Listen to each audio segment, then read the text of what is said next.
Basically बेटा आज की क्लास में हमें करना क्या है, चाहे वो होमोजीनियस सिस्टम हो चाहे वो नॉन होमोजीनियस सिस्टम हो, हम क्वेश्चंस ट्राई करेंगे जब डिटरमिनेंट a 0 आ रहा होगा तो कैसे x y z की वैल्यू कैलकुलेट होके आएगी। तो पहला जो क्वेश्चन लिखा है solve x + 3y6 3x + 9y6। अब बड़ा कॉन्सेप्ट सब पता है, मैं बार बार रिपीट नहीं करूंगा। तीन मैट्रिक्स बनानी है, यहां पे xy 1 3 3 9, ये ax बराबर b। तो आप बताओ बेटा, इसके इक्वेशन 1 ले लिया, सॉरी इक्वेशन नंबर 3, क्योंकि 1 और 2 तो यही है। डिटरमिनेंट ऑफ a निकालोगे 1 × 9 3 × 3 9 - 0, डिटरमिनेंट 0 आ गया। तो जब डिटरमिनेंट a की वैल्यू 0 आती है तो हम क्या निकालते हैं, एडजॉइंट ऑफ a × b। क्या कैलकुलेट करेंगे, एडजॉइंट ऑफ a × b। तो आप बताओ एडजॉइंट ऑफ a क्या आएगा, a का एडजॉइंट निकालना बहुत आसान है, ये दोनों इंटरचेंज हो जाएंगे। तो 9 यहां पे आएगा, 1 यहां पे आएगा, इनके साइन चेंज हो जाएंगे तो -3 -3। और b मैट्रिक्स कौन सी है बेटा, b मैट्रिक्स ये है 6 और 9। तो यह रहेगा 9 × 6 54 और -3 ×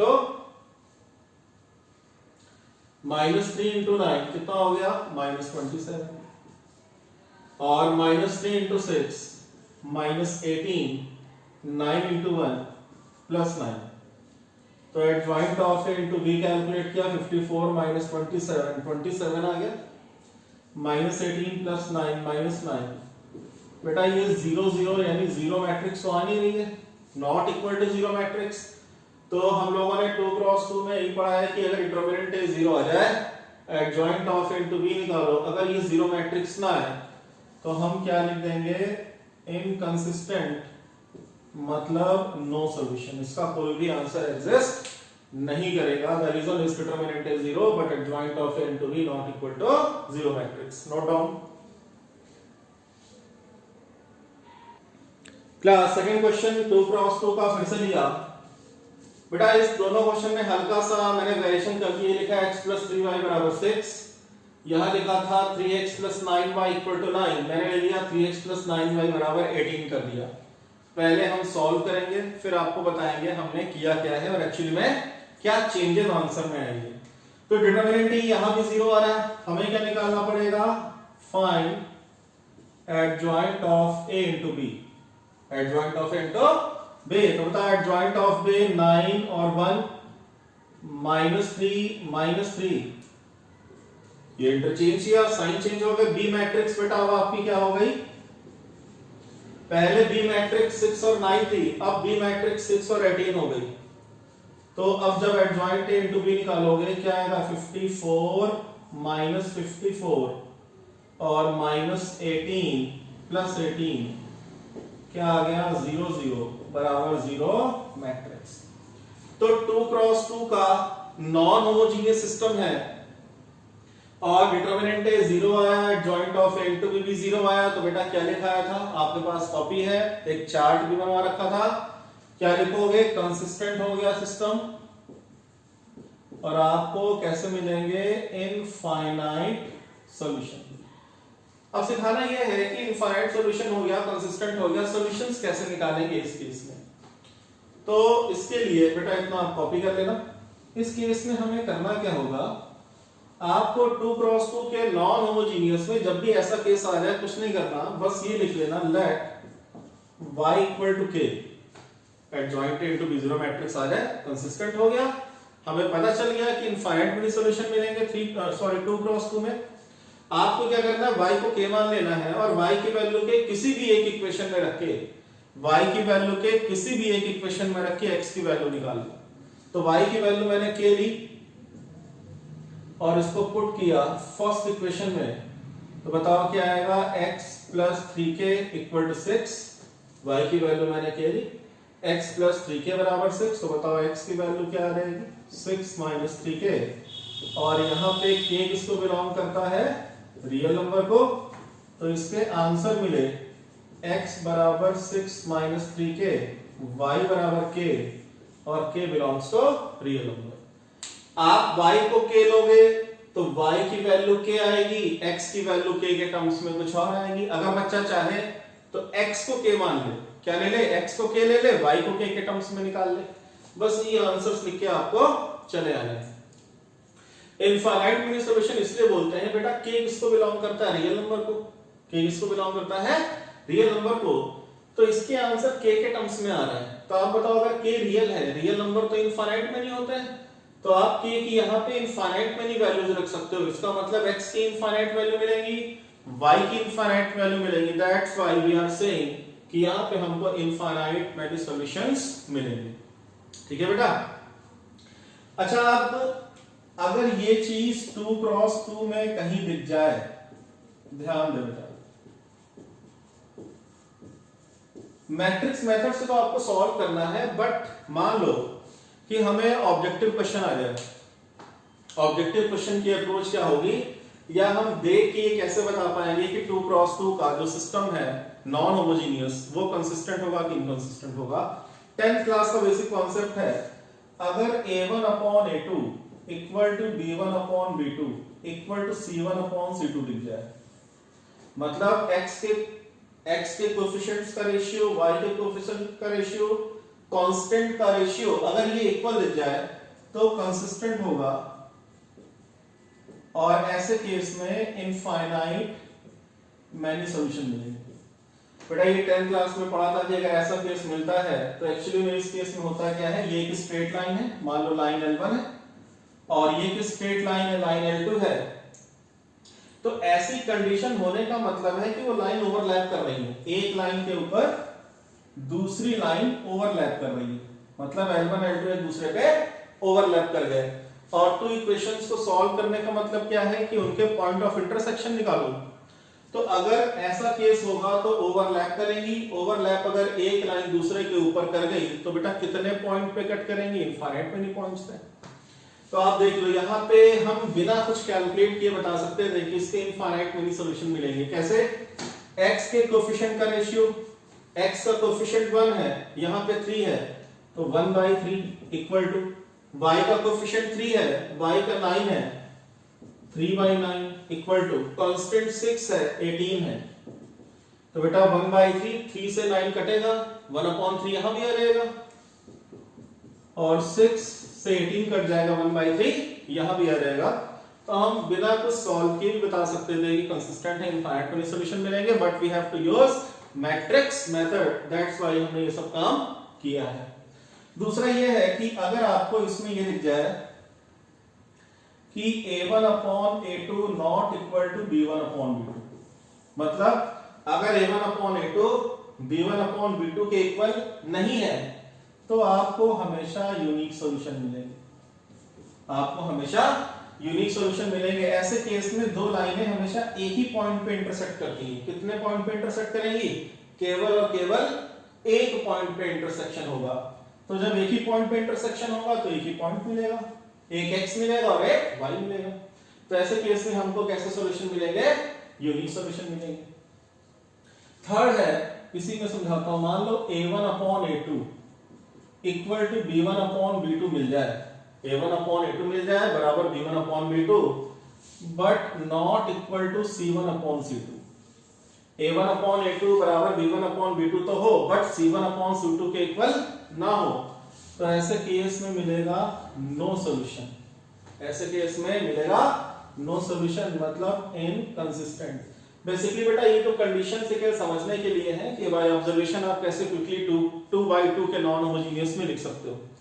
तो जैसे यहां देखो, अगर मैं यहां पूछूं तो यहां पे क्या आएगा, 1/3, बेटा x का कोएफिशिएंट 1 है, यहां पे 3 है, 1/3 इक्वल टू 3/9, ये भी 1/3 आ गया।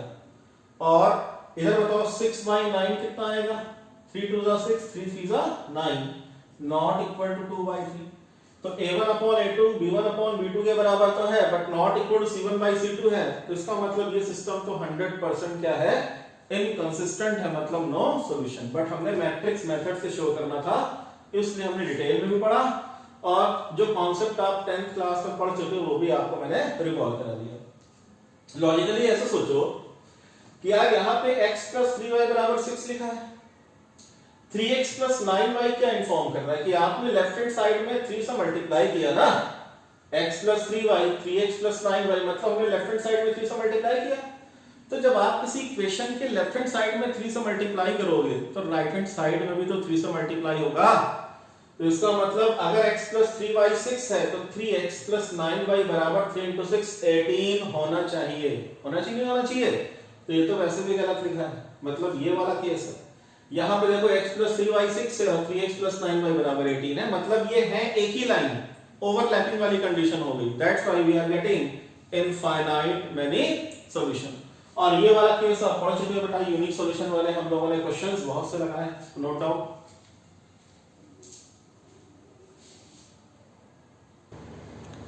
क्लास अगला क्वेश्चन सॉल्व करते हैं 3 क्रॉस 3 का नॉन होमोजेनियस। और कौन सा केस डिस्कस कर रहे हैं? जब डिटरमिनेंट a की वैल्यू 0 आ जाए।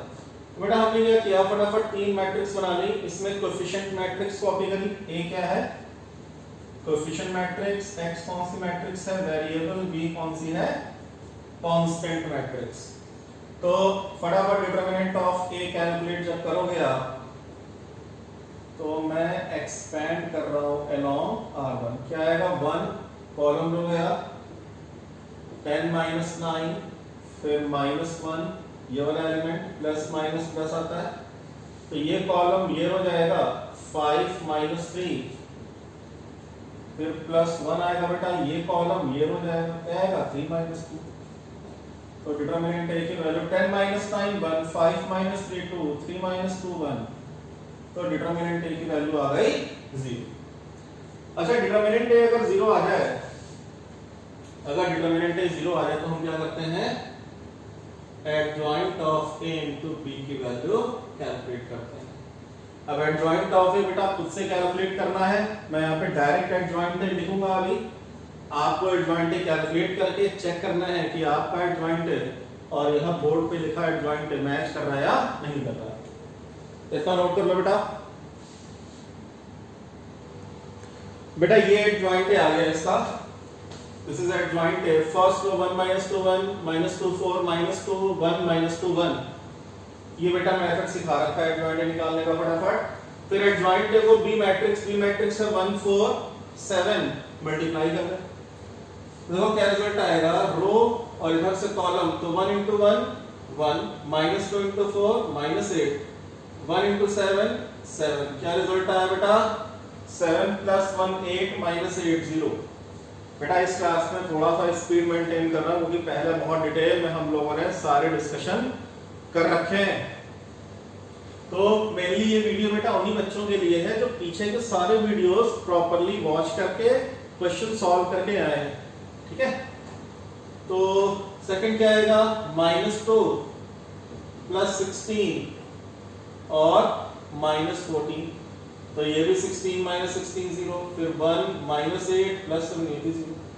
तो हमको डिटरमिनेंट है 0 मिला, adjoint of a into b भी 0 आ गया, adjoint of a into b भी 0 मैट्रिक्स आ गई। लेकिन बेटा 3 क्रॉस 3 के नॉन होमोजेनियस सिस्टम में आपने जो कॉन्सेप्ट नोट कर रखा है, पन्ने पलट के देखो, इसके आने के बाद भी हमने ये लिखाया था कि यहां से भी 2 रास्ते हैं,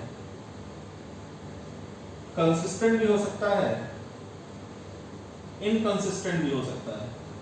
मतलब आगे हमको कुछ एक्स्ट्रा काम करना पड़ेगा। फाइनली जब हम कुछ कैलकुलेशन करके आंसर निकाल लेंगे और आंसर मिलेंगे तो हम बोलेंगे कंसिस्टेंट है, मान लो आंसर नहीं मिलेंगे तो हम बोलेंगे इनकंसिस्टेंट है। यहां तक सीखा था, अब आंसर मिलेंगे कैसे, सॉल्व कैसे करेंगे, बेसिकली वो सीखना है ये केस। तो जब ऐसी कंडीशन आ जाए कि 3 क्रॉस 3 का सिस्टम हो नॉन होमोजेनियस और डिटरमिनेंट a 0 आने के साथ साथ adjoint of a into b भी 0 आ जाए, तो आपको क्या करना है? आपको लेट करना है z बराबर k, k belongs to real number, z को k मान लेना है। चाहो तो आप x को k मान लो या चाहो तो y को k मान लो, किसी एक वेरिएबल को k मान लो, मैंने z को ले लिया। फिर आपको इन तीनों इक्वेशंस में से 2 इक्वेशंस का सिलेक्शन करना है। और जनरली बेटा आप उन इक्वेशंस का सिलेक्शन किया करो जो सेम ना हो। क्या बोल रहा हूं, आप जनरली उन इक्वेशंस का सिलेक्शन किया करो जो इक्वल ना हो। इक्वल ना हो का मतलब क्या है, जैसे मान लो यहाँ पे x + y + z = 1 लिखा है, तो हो सकता है कि नीचे कहीं ये लिखा मिल जाए 2x + 2y + 2z = 2। तो अगर हम x + y + z = 1 बोले, या 2x + 2y + 2z = 2 बोले, या 8x + 8y + 8z = 8 बोले, इस टाइप की बात हो रही है। तो अगर नहीं ऐसा दिखे तो आपको उन दोनों का पेयर नहीं लेना है किसी के भी साथ, मतलब ऐसे दो इक्वेशन ले लो जो डिफरेंट होते हैं। यहाँ पे ऑलमोस्ट बेटा तीनों ही डिफरेंट है, तो मैंने z को k लेना है और दो इक्वेशंस का सिलेक्शन करना है जो सेम ना हो, और वहां z की वैल्यू k पुट कर देनी है। तो मैं इक्वेशन 1 में z को k रख रहा हूं, तो बताओ क्या आएगा, फ्रॉम 1 x + y। बेटा आप बताओ, जब आप यहाँ पे z को k रखोगे तो k राइट हैंड साइड जाएगा, राइट हैंड साइड में 1 है तो 1 - k हो जाएगा, मतलब x + y = 1 - k आ जाएगा। ये इक्वेशन आपको बनी 1 2 3। एक इक्वेशन हमने बनाई थी ax = b, ये इक्वेशन नंबर 4 थी, तो ये इक्वेशन नंबर 5 बन गई। और z को k जब आप सेकंड इक्वेशन में रखोगे, ऐसा सोचो बेटा, यहां पे जब आप z को k रखोगे तो 3k बनेगा। क्या बनेगा, 3k, और इधर 4 है, 4 - 3k हो जाएगा, तो हमको क्या मिलेगा, x + 2y = 4 - 3k। इक्वेशन 6 हो गई। क्या करना है, z को k मानना है, z को k रखने तक का हमने फर्स्ट और सेकंड में, x और y में आपको दो इक्वेशन मिल जाएंगी। यहां पे लिखा पुट इन 1 and 2, आपको दो इक्वेशन मिल गई। अब जैसे आप 2 क्रॉस 2 का नॉन होमोजेनियस सॉल्व करते थे, जैसे आप 2 क्रॉस 2 का नॉन होमोजेनियस सिस्टम सॉल्व करते थे, एग्जैक्टली सेम पैटर्न पे आपको इस 2 क्रॉस 2 सिस्टम को सॉल्व कर लेना है। तो क्या आएगा, फिर से हम 3 मैट्रिक्स बनाएंगे। मतलब अब ये सोचो कि जो 3 क्रॉस 3 का सिस्टम था, मैंने उसको रिड्यूस कर दिया 2 क्रॉस 2 के सिस्टम में। तो क्या आएगा, 1 1 1 2 1 1 1 2। यहाँ पे क्या आएगा, x y, और इस समय बेटा यहाँ पे k रियल नंबर है, तो राइट हैंड साइड एक कांस्टेंट का रोल प्ले करेगा, 1 - k 4 - 3k।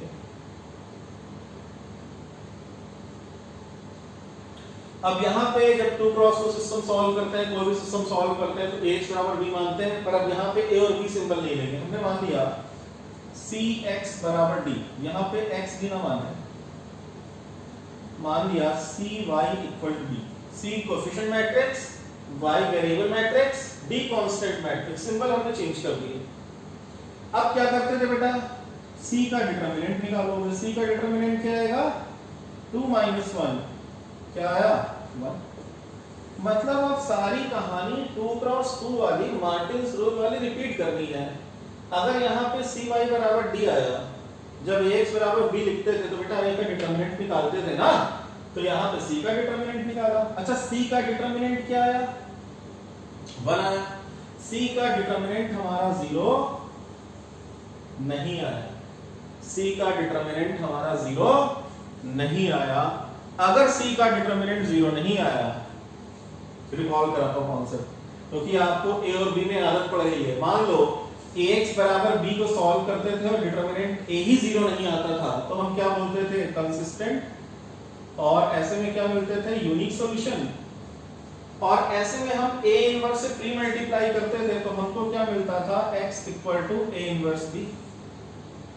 अगर a का डिटरमिनेंट 0 नहीं आता था तो x = a इनवर्स b लिखते थे ना बेटा। तो वही चीज यहां करनी है, इसको बेटा हटा देना, अभी जरूरत पड़ेगी तो कॉपी कर लेते। तो अगर c का डिटरमिनेंट 0 नहीं है, ये इक्वेशन 5, ये इक्वेशन 6, ये इक्वेशन बेटा हो गई 7। तो लिखो determinant of c 1 ≠ 0, it implies c inverse exist. और अगर c इनवर्स एग्जिस्ट करेगा, सिंस cy = d है, तो बेटा y बराबर क्या आएगा, c इनवर्स d हो जाएगा। फिर से वही चीज मैं एक्सप्लेन कर देता हूं विद इन मिनट। क्या लिखते थे भाई, अगर ax बराबर b लिखते थे तो x को a इनवर्स b लिख देते थे अगर डिटरमिनेंट a 0 ना है। ax बराबर b then we may write directly x बराबर a इनवर्स b अगर a का डिटरमिनेंट 0 नहीं है। तो आप बताओ cy बराबर d आया और डिटरमिनेंट ऑफ c 0 नहीं है तो आप y को क्या लिख सकते हो, c इनवर्स d लिख सकते हो, y वेरिएबल मैट्रिक्स है। अब खत्म हो गया बेटा। y की वैल्यू क्या है, x और y है और बराबर c इनवर्स। c इनवर्स का मतलब क्या हुआ, मैट्रिक्स c का इनवर्स। अभी निकालते हैं। d मैट्रिक्स क्या है, d मैट्रिक्स ये है 1 minus k and 4 minus 3k।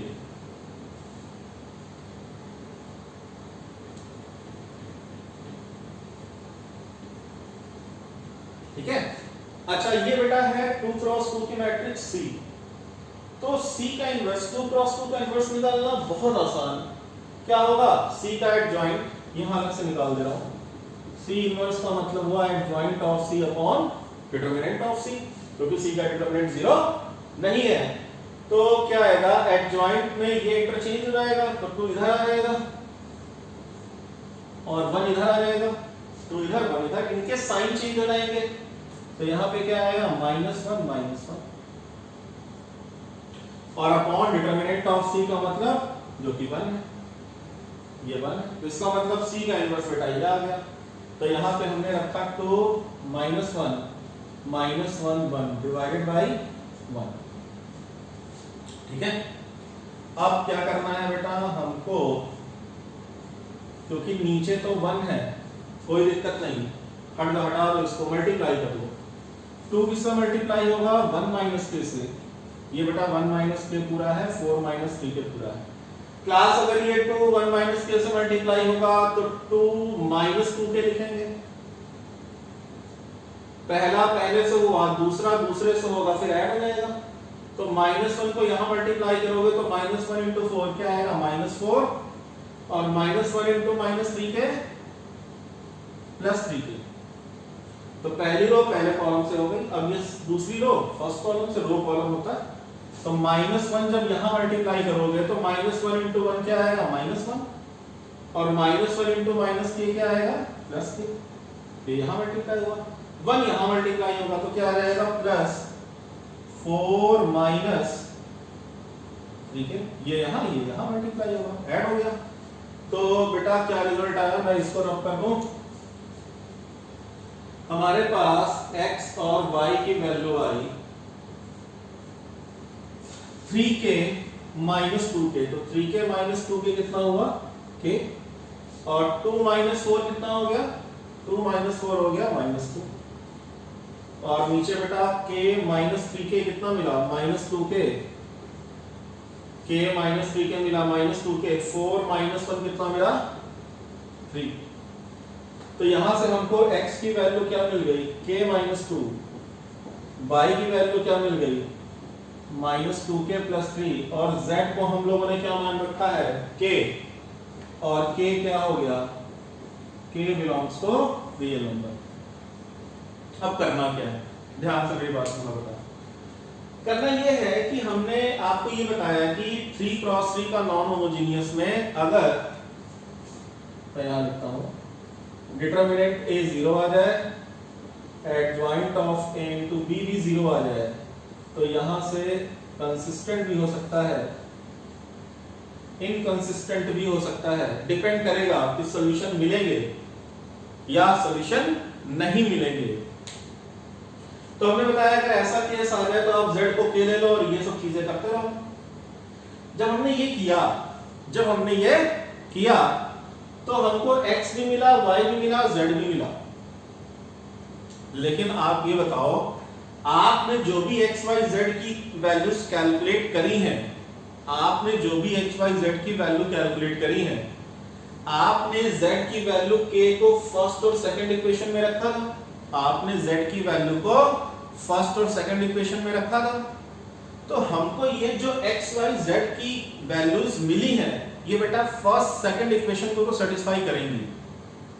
तीसरी इक्वेशन अभी अकेली किनारे पड़ी हुई है, अगर कंसिस्टेंट होगा तो ये तीनों वैल्यूज अगर कंसिस्टेंट होगा तो ये तीनों वैल्यूज तीसरी वाली इक्वेशन को सेटिस्फाई 100% करेंगी। तो ऐसा भी हो सकता है कि आप XYZ निकालो पर जो XYZ आए वो तीसरी इक्वेशन को सेटिस्फाई ना करे। पर अगर हमने एक सिस्टम दिया सॉल्व करने के लिए, मतलब ऐसा पेयर निकालो XYZ का जो तीनों को सेटिस्फाई करे। तो इसीलिए मैं दिखा रहा हूं कि adjoint of A into B अगर 0 आता भी है तो कई बार ऐसा होता है कि XYZ की वैल्यू निकलती है, वो तीसरी इक्वेशन को सेटिस्फाई कर जाती है, तो फिर हम कंक्लूजन देते हैं कि कंसिस्टेंट होगा। पर कई बार ऐसा होता है, ऐसा क्वेश्चन आ जाता है कि XYZ निकाला, वो जिनमें हमने Z को K लेके सॉल्व किया उसको तो करेगा ही करेगा, पर तीसरी इक्वेशन को सेटिस्फाई नहीं करेगा, तो वैसे केस में फिर आएगा इनकंसिस्टेंट। ठीक है। बाकी बेटा ये XYZ में जो इक्वेशन लिखे, एक्चुअली में ये प्लेन की इक्वेशन है, 3 डायमेंशनल डायग्राम बनेगा। तो 3D जब हम लोग पढ़ेंगे तो डिटेल में इसका डेप्थ में डिस्कशन करेंगे। फिलहाल इतना सीख लो कि XYZ आता है, इस इक्वेशन को थर्ड रिमेनिंग इक्वेशन में रखेंगे जिसका भी यूज नहीं किया है। अगर सेटिस्फाई कर गया तो फिर कंसिस्टेंट। तो यहां पे बस एक काम रह गया कि हमको इस आंसर को तीसरी इक्वेशन में रख के चेक करना है। अगर वो सेटिस्फाई कर रहा होगा तो फिर बिंदास होके लिखोगे कंसिस्टेंट, इनफाइनाइट में नहीं आंसर। और अगर तीसरी इक्वेशन को सेटिस्फाई नहीं कर रहा होगा तब भी खुश हो जाओ, इनकंसिस्टेंट, नो सॉल्यूशन। ठीक है भाई, यहां तक नोट करो, फिर आगे बताते हैं। बेटा अपनी कॉपी में देखो, ये हमें सिस्टम दे रखा था, तो हमने फाइनली लास्ट स्टेज पे है कि ये XYZ आया और K रियल नंबर को बिलोंग करता है। तो हमने इन दोनों का यूज किया था, इन दोनों से तो कोई लेना देना है नहीं। मतलब ये तीनों XYZ लेफ्ट हैंड साइड में रखो, अगर राइट हैंड साइड आता है तो फिर हम लिखेंगे कंसिस्टेंट x + 3y + 5z। बेटा x की वैल्यू क्या आई है? x की वैल्यू आई है k - 2। x के प्लेस पे हमने क्या लिख दिया? k - 2 लिख दिया। ठीक है। प्लस 3y के प्लेस पे क्या लिखेंगे? -2k + 3 और 5 into z। z कितना है? k। तो क्या आएगा? k - 2 -6k + 9। ठीक है। और प्लस 5k। तो 5k और k 6k हो गया, और -6k ये बेटा इससे कट गया, और 9 - 2 करोगे तो क्या आएगा? 7। 9 - 2 7 हो गया। राइट हैंड साइड में क्या लिखा है? 7। तो इसका मतलब फिर आप लिखोगे since these XYZ satisfy the third remaining equation, that's why this 3 × 3 non-homogeneous system is consistent with infinite many solutions। ये इसके आंसर हो गए, x इतना, y इतना, z इतना, k belongs to। तो ये नंबर अगेन बेटा k इनफाइनाइट वैल्यू ले सकता है, तो XYZ भी इनफाइनाइट वैल्यू ले सकते हैं, नो डाउट।